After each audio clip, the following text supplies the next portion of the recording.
क्या कुछ कारण रहा है सर संबंध का, क्या कुछ हकना चाहिए?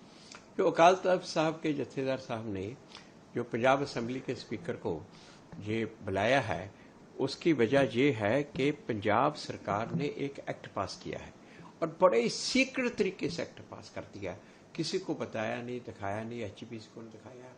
और उस एक्ट में ये कह के कि हम सजा बढ़ा रहे हैं बेअदबी की, गुरु ग्रंथ साहब की बेअदबी की सजा बढ़ा रहे हैं, वो उसके आड़ में इन्होंने जो गुरु ग्रंथ साहब के ऊपर पूरा कंट्रोल करने किया है। अब गुरु ग्रंथ साहब प्रिंट कैसे होगा? गुरु ग्रंथ साहब जब प्रिंट होगा तो हर स्वरूप पे नंबर लगेगा, उसको मेंटेन कैसे किया जाएगा, उसका रिकॉर्ड कैसे रखा जाएगा, और वो वेबसाइट पे डाला जाएगा, पब्लिक किया जाएगा, सबको दिया जाएगा। उसके बाद जिस किसी सिख ने अपने घर पे गुरु ग्रंथ साहब रखा है, वो उसका कस्टोडियन होगा, वो रहत मर्यादा पूरी फॉलो करेगा, और अगर उसने रहत मर्यादा फॉलो नहीं की तो उसको 5 साल की सजा होगी।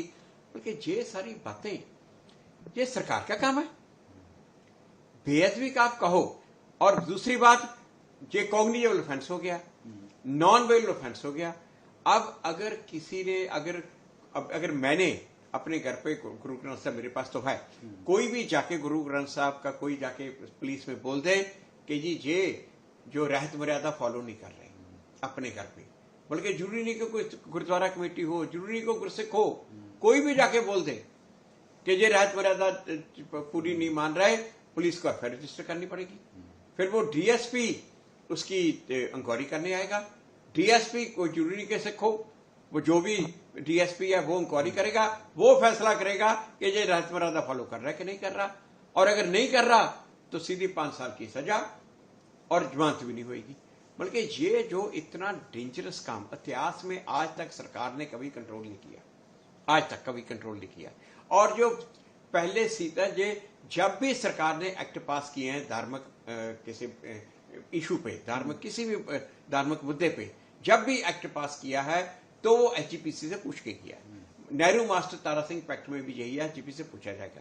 और इन्होंने क्या किया, 13 अप्रैल को सेशन बुलाया, 11 अप्रैल को कैबिनेट की मीटिंग होके पहली बार 11 अप्रैल को ये ड्राफ्ट इन्होंने फाइनलाइज किया कि एक्ट क्या होगा।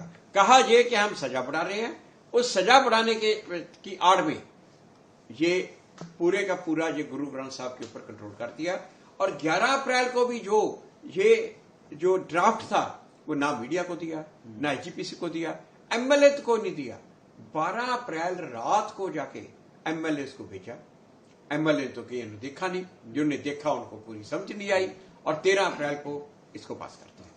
उसके बाद ये जाके पता चला, जब अकाल तख्त साहब के पास पहुंचा, अकाल तख्त साहब ने देखा, जाके लोग संगत ने बताया अकाल तख्त साहब को कि ये क्या हो गया। उन्होंने फिर एक मीटिंग बुलाई सिख जत्थेबंदियों की, तो उन्होंने फिर कहा कि ये गलत हुआ है, तो उन्होंने वो स्पीकर को वहां पे बुलाया है।